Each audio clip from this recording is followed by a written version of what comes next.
Hi everyone, just a quick video to show you how to line a bread tin with non-stick baking paper. This method is great when you don't want greasy pans or greasy bread, and it's great for cakes and anything else that's baked in a loaf style. So what you need is a bread tin and a big piece of non-stick baking paper or parchment paper. So make sure that you get enough to cover the short edges of the pan as well, so you want a big overlap. I just line it up with the tin and then make sure I've got enough that way. So what you do then is you line up the paper with the bottom of your tin and you fold in the edges to line up with the short edge of the bottom of the tin. You can see where I'm lining that up there. Fold in the other end. You're lining this up with the bottom of the tin because this is going to be fit into the bottom. Okay, so now that you've got those folds made, you put your paper into the tin and then press it all down, and then just with your fingernails or a knife or something, just sort of mark the edges of the inside of the tin.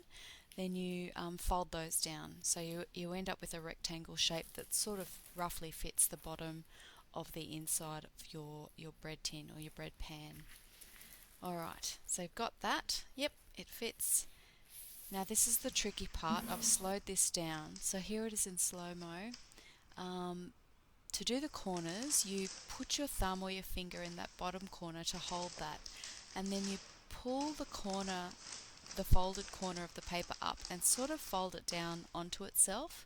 You're kind of making this sort of the triangle shape. Then you do it on the other side. Once I can get that bit out of the way.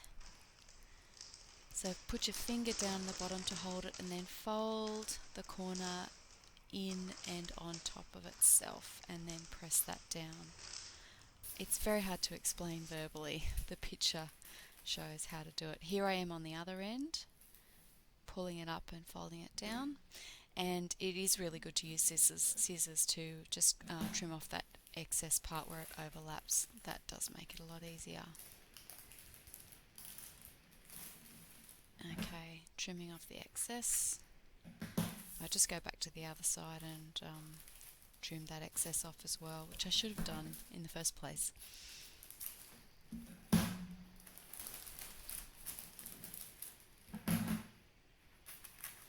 So once you've got those folds done and trimmed, you've got your liner. Simple as that. So what I do then, just to finish it off, is put it into the pan and just sort of push it right down and kind of press it in and widen out those corner joins if they need to, like if your pan is not perfectly square, which mine isn't. Then you go around and trim a slit down with your scissors on the very outside layer of each of the paper in each of the corners. Then fold down the long edges, just sort of push it all out, fold down those flaps really securely. That kind of makes it nice and neat and really well fitting to the pan. And then just trim off all of the excess paper on the short edges. This just makes it really nice and neat, and you don't have excess paper floating around. And then you can use those flaps that I've left on the long edges to pull your bread out of the pan when it's done. It's a really great method. The way these edges are folded, there's no leakage, so it's really fantastic for really runny or wet cake batters. Hope you like it. It's a really good method. Thanks for watching.